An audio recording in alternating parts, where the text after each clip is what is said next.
నమస్తే, welcome to Leo news. Solar power విద్యుత్ కొనుగోళ్ల ఒప్పందంలో జగన్మోహన్ రెడ్డికి ముడుపులు ముట్టాయి అన్న విషయాన్ని మరి షర్మిల మాత్రం వదిలేలా కనిపించట్లేదు. ఆవిడ ఈ అంశం ఎప్పుడైతే మొదలైందో అప్పటి నుంచి కూడా రెగ్యులర్గా ప్రెస్ మీట్లు పెట్టడం కావచ్చు, తాజాగా ఏసీబీకి కూడా ఆవిడ ఫిర్యాదు చేయడం అయితే జరిగింది. ముఖ్యంగా ఆంధ్రప్రదేశ్లో పోర్టులన్నీ ఏవైతే ఉన్నాయో ఆ పోర్టులన్నిటిపైన కూడా దర్యాప్తు జరగాలి అని కూడా ఆవిడ డిమాండ్ చేస్తున్న పరిస్థితి. దీనికి సంబంధించి కూటమి ప్రభుత్వం కూడా చర్యలు తీసుకోవాలి అని చెప్పి ఆవిడ కోరుతున్నారు. దీనికి సంబంధించి మరిన్ని వివరాలు తెలుసుకుందాం. మనతో పాటు ఉన్నారు టీడీపీ స్పోక్స్ పర్సన్ సూర్యదేవరలత గారు. నమస్కారం మేడం. నమస్తే. సో ఆదాని అంశం ఎప్పుడైతే బయటపడిందో జగన్మోహన్ రెడ్డి గారి గురించి షర్మిల గారు మొత్తం ఆయనకు సంబంధించి మొత్తం బయటికి తీసి మాట్లాడుతున్న పరిస్థితి. అసలు ఏది ఎలా ఉన్నా ఈ విషయంలో ఆయనకు ముడుపులు ముట్టాయి అని చెప్పి షర్మిల గారు గట్టిగా డిమాండ్ చేస్తున్నారు. తాజాగా ఆవిడ ఏసీబీకి కూడా ఫిర్యాదు చేశారు. అండ్ ఇంకా కొనుగోలు ఒప్పందం ఏదైతే ఉందో అది రద్దు చేసుకోమని ప్రభుత్వాన్ని కోరడమే కాకుండా ఈ పోర్టుల అంశం ఆదాని చాలాసార్లు జగన్మోహన్ రెడ్డితో భేటీ అయ్యారు. సో ఆ భేటీలో కొన్ని కీలక చర్చలు నడిచే ఉంటాయి. సో పోర్టులన్నిటిపైన కూడా దర్యాప్తు జరగాలని ఆవిడ కోరుతున్నారు. సో ఆవిడ ఒక స్టెప్ అయితే ముందుకెళ్ళడం జరుగుతుంది. మరి కూటమి ప్రభుత్వం కూడా ఆ దిశగా కొన్ని న్యాయ నిపుణుల సలహాలు కూడా తీసుకుంటుంది. సో ఈ కేసు ఏమైనా స్పీడప్ అయ్యే అవకాశం ఉంటుందంటారా? ఈ ఫిర్యాదు తర్వాత అయినా మీరేం చెప్తారు? అంటే ఇక్కడ రోజు షర్మిల గారు ప్రెస్ మీట్ పెట్టడం, రోజు దీని గురించి బయట తీసుకురావాలి, నిజాలేంటో తెలియాలనటం, ఇంకోటి ఖచ్చితంగా వాళ్ళ అన్నయ్య జగన్మోహన్ రెడ్డి ఇన్వాల్వ్మెంట్ ఉంది అంటే ఇప్పుడు ఒక ఇంట్లో వాళ్ళ గురించి ఇంట్లో వాళ్ళకే తెలుస్తుంది. సో ప్రతిదీ ఆయన చర్య ఎలా ఉండింది అంటే అప్పుడు బాగానే ఉన్నారు, అంటే మేబీ అంత క్లోజ్ ఉండకపోవచ్చు, ఇంట్లో ఏం జరిగేది అని అయితే తెలుస్తుంది కదా, వీళ్ళు ఏమేమి స్కాములు చేస్తున్నారు ఏమనేది తనకు తెలుసు. కాకపోతే బయట రావడానికి తను చెప్తే ఇప్పుడు ఎలా అంటున్నారంటే షర్మిల గారు ఏదైనా ఒక విషయం బయట చెప్పారంటే కుటుంబ ప్రభుత్వం ఆవిడనితో చెప్పిస్తుందని మాట్లాడుతున్నారు. ఇది అమెరికా వరకు వెళ్ళి పాకింది కాబట్టి అక్కడి నుంచి వచ్చిన న్యూస్ కాబట్టి ఈరోజు అది ఓపెన్గా అందరికీ తెలిసింది. అది షర్మిల గారు ముందే చెప్పున్నారు అనుకోండి, ఇట్లాంటివన్నీ చేశాడని చెప్పుంటే నమ్మరు కదా. ఆదానితో ఇలా చేశాడు, 1550 కోట్లు ఇలాంటి స్కామ్లు, ఇవన్నీ వాళ్ళకి ముందే తెలిసి ఉండొచ్చు. విజయమ్మ గారికైనా తెలిసి ఉంటుంది, మేము షర్మిల గారికైనా తెలిసే ఉంటుంది. కానీ వాళ్ళు చెప్తే నమ్మరు అనుకున్నారో ఏమో. ఈరోజు ఆధారాలతో సహా బయట వచ్చిన తర్వాత వాళ్ళు రోజు దాని గురించి తను ప్రెస్ మీట్ పెట్టడం, సో మీ గురించి నేను ఇంకా ఎన్నైనా చెప్పగలను, చెప్తే నువ్వు ఇంట్లో నుంచి కూడా బయట రాలేవు అని చెప్పటం.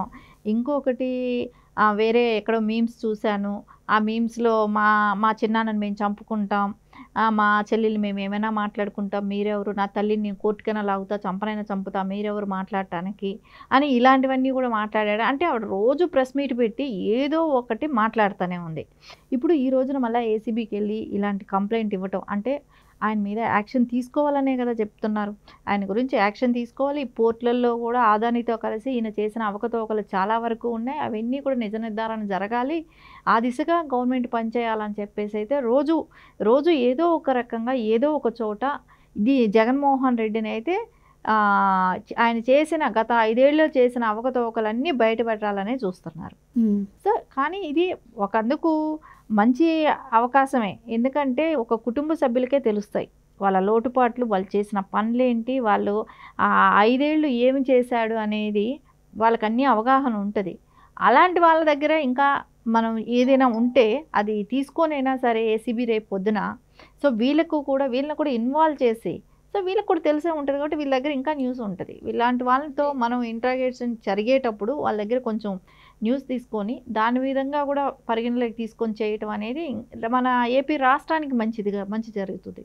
అండ్ ఇంకోటి మేడం, షర్మిల గారు ఈ మధ్య ఏం మాట్లాడినా కూడా వైసీపీ ఏమంటుందంటే ఆస్తి ఇవ్వలేదు అని చెప్పి, అంటే ఇవ్వలేదు అనుకొని కక్ష పెట్టుకుని ఆవిడ వ్యక్తిగతంగా పర్సనల్గా మాట్లాడుతుంది, కావాలని టార్గెట్ చేస్తుంది అని చెప్పి ప్రచారం చేస్తున్నారు. సో దానికి కూడా ఆవిడ నిన్న గట్టిగానే కౌంటర్ ఇచ్చారు.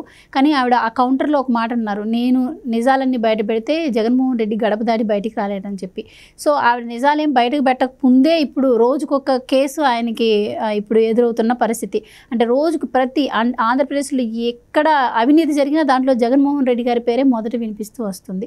సో ఆవిడ బయటపెట్టిన అంశాలు అంటే ఇంకా ఎన్ని ఉండే అవకాశం ఉంది, అవి ఎంతకన్నా పెద్ద ఉంటాయి అంటారా? మీరేం చెప్తారు? ఇప్పుడు ఆయన పర్సనల్ అనేది ఏం పర్సనల్ విషయాలు బయటపెట్టింది, అది రాజకీయంగా ఆ అంశాలు కూడా కాదు, అది ప్రజలకు సంబంధించినవి. ఆస్తులు ఏపీలో ఉన్న ఆస్తులన్నీ ప్రజలకు సంబంధించింది. అది బయట వస్తున్నాయి, దాని గురించి తను మాట్లాడుతుంది. కానీ అది పర్సనల్ ఎలా అవుతాయి? మీ ఇంటి ఆస్తులా, మీ తాత ముత్తాతలు సంపాదించి ఇచ్చి వెళ్ళారా వీళ్ళకి? అది కాదు కదా. సో అక్కడ పర్సనల్కి తావులే లేదు. ఇంకోటి పర్సనల్ మాట్లాడించింది అయితే జగన్మోహన్ రెడ్డి ఉన్నారు. ఎందుకంటే షర్మిల గారి పెళ్లి గురించే కావచ్చు, ఆవిడ ఫస్ట్ అంటే ముందు పెళ్లి చేసుకుంది, మళ్ళీ ఈయన్ని పెళ్లి చేసుకుంది, ఆయనకి ఒక భార్య ఉంది, ఇట్లాంటివన్నీ కూడా ఆవిడ మీద పలు రకాల నిందల మాట్లాడారు కూడా. అంటే అప్పుడు ఆవిడ ఒక కుటుంబంలో సొంత చెల్లిని మాట్లాడించినప్పుడు అది పర్సనల్ అనిపించలేదా? ఇంకా ప్రతిదీ ఆవిడ పుట్టిన పుట్టుక గురించి కూడా మాట్లాడారు. ఆవిడ్ని అంటే విజయమ్మకు సంబంధించిన వాళ్ళు కాదు, పుట్టిన బిడ్డ కాదు, వాళ్ళిద్దరికి పుట్టిన సంతానం కాదన్న రకంగా కూడా మాట్లాడారు. రాజశేఖర రెడ్డి గారికి విజయమ్మ గారి సంతానం కాదన్న రకంగా కూడా మాట్లాడారు. అంటే అది పర్సనల్ కాదా? ఇప్పుడు ఇక్కడ మనం పర్సనల్ అన్న దాని గురించి మాట్లాడాల్సి వస్తే ఈ రెండు మనం ఇట్లా బేరీజ్ చేసుకోవాల్సి వస్తుంది. కానీ పర్సనల్ కాదు, ఇక్కడ మీ పర్సనల్స్ మీకు ఎన్నైనా ఉండొచ్చు, కానీ పర్సనల్ అని చెప్పారు కాబట్టి ఏది పర్సనల్ కాదని మనం ఇక్కడ డిస్కస్ చేయాల్సి వస్తుంది. కానీ ఇక్కడ మనకు ఏపీకి సంబంధించిన ఆస్తులు, ఏపీలో జరిగిన అవకతవకలు, ఆదానితో కలిసి నువ్వు చేసిన అవకతవకలు, వాటిని గురించి డిస్కస్ చేస్తున్నారు. సో దాని గురించి ఏసీబీ దగ్గరికి వెళ్ళారు, దాని గురించి ఇన్వెస్టిగేషన్ జరగాలని అంటున్నారు. అది తప్పెలా అవుతుంది? దాన్ని ఎవరో మాట్లాడిచ్చారని మాట్లాడటం ఎందుకు? ప్రతి వాళ్ళు మాట్లాడుతున్నారు. అందరూ మాట్లాడిన వాళ్ళందరికీ ఏదో ఒకటి మాట్లాడతారు. మీడియాలోనే వస్తున్నాయి కదా, నేషనల్ మీడియాలో వస్తుంది, అమెరికాలో ఇది జరిగినప్పుడు అక్కడ న్యూస్ వస్తుంది. అందరినీ ఎవరు కంట్రోల్ చేస్తున్నారని అంటారు అప్పటికి? అంటే మీరు మన ఇండియా సరిపోలేదు, అంతర్జాతీయ స్థాయికి తీసుకెళ్లారు. అలాంటప్పుడు అక్కడ వస్తుంది కదా న్యూసు. ఇక్కడ షర్మిల గారు చెప్తే రాదు కదా. అక్కడ షర్మిల గారి ఇది ఎంతవరకు ఉంటుంది? ఒక బౌండరీ ఏపీ వరకు చూస్తారేమో. ఏదైనా ఢిల్లీ తీసుకెళ్తే ఒక 2 నిమిషాలు ఏదైనా ప్రెస్ పెడితే ఏమైనా వేస్తారేమో. అది కూడా సొంత చెల్లెలు చెప్పిందని ఆవిడ. ఎందుకంటే పిసిసి అధ్యక్షురాలుగా తీసుకున్న ఏపీకి పెద్ద ఆడ ఏమీ లేదు. సో ఏదో సొంత చెల్లెలు చెప్తుంది కదా అని ఒక 2 నిమిషాలు ఇస్తారేమో. అంతకుమించి అక్కడ ఏముంటుంది? ఆవిడ చెప్తే వినేవాళ్ళు ఏపీలో వరకు వినొచ్చు. ఎందుకంటే రాజశేఖర్ రెడ్డి గారి కూతురు హోదా ఉంది కాబట్టి అది ఆవిడకి ప్లస్ అవుతుంది కాబట్టి ఆవిడ చెప్తే వింటానుకుంటారు. అది దాన్ని పెట్టుకొని నన్నేదో వీళ్ళేదో చేసేస్తున్నారు, కూటమి ప్రభుత్వంతో కలిపి షర్మిలతో మాట్లాడిస్తున్నారు, ఇవన్నీ మాట్లాడటం అయితే అసలు ఎవరు కూడా ఇది సహించేటట్టు లేదు. నువ్వు చేసిన ఏమంటే అంటారు కదా, కళ్ళు మూసుకొని పిల్లి పాలు తాగుతుంటే ప్రపంచం ఎవడూ చూడలేదు అన్నట్టు. జగన్మోహన్ రెడ్డి చేసిన అవకతవకలందరికీ ప్రజలందరికీ తెలియదు అనుకుంటున్నాడు. అందరికీ తెలిసిపోయింది కూడా ఓపెన్గా అందరికి ఇప్పుడు. సో రేపు పొద్దున నువ్వు అంటున్నావు కదా గడప గడపకి వెళ్తానని, వెళ్ళినప్పుడు ఏం చెప్తావు?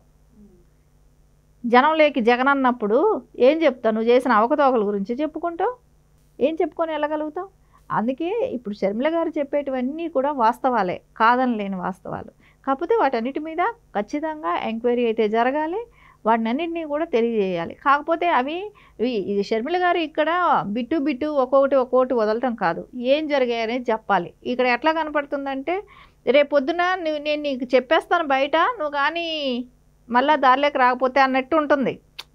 అదేదో నువ్వు ఏపీ ప్రజలకి మంచి జరగాలి అనుకున్నప్పుడు 5 ఏళ్లలో ఏమేం చేశాడనేది మీకే బాగా తెలుసు. సో బయట పెట్టేయండి, ఒకేసారి క్లియర్ అయిపోతుంది కదా. కొద్దిగా న్యూస్ ఇవ్వటం కన్నా కూడా ఒకసారి బయట పెడితే మొత్తం క్లోజ్ అయిపోతుంది. సో మళ్ళీ ప్రజలకి నువ్వు ఏదో సీరియల్ ఎపిసోడ్ లాగా కొద్దిగా ఆలోచిస్తా మాట్లాడటం, ఒక హింట్ ఇవ్వటం కాదు. న్యాయంగా మీరు చట్టబద్ధంగా ప్రజల మీద ఒక నమ్మకం ఉండి ఏపీ ప్రజల కోసం మీరు ఏదైనా చెయ్యాలి అని అనుకున్నప్పుడు గత 5 ఏళ్ళు ఏం చేశాడో మీ అన్నయ్య అనేది మొత్తం బయట పెట్టేస్తే మంచిగా ఉంటుంది. థ్యాంక్ యూ సో మచ్ అండి. నమస్తే. Please subscribe to Leo news for more videos.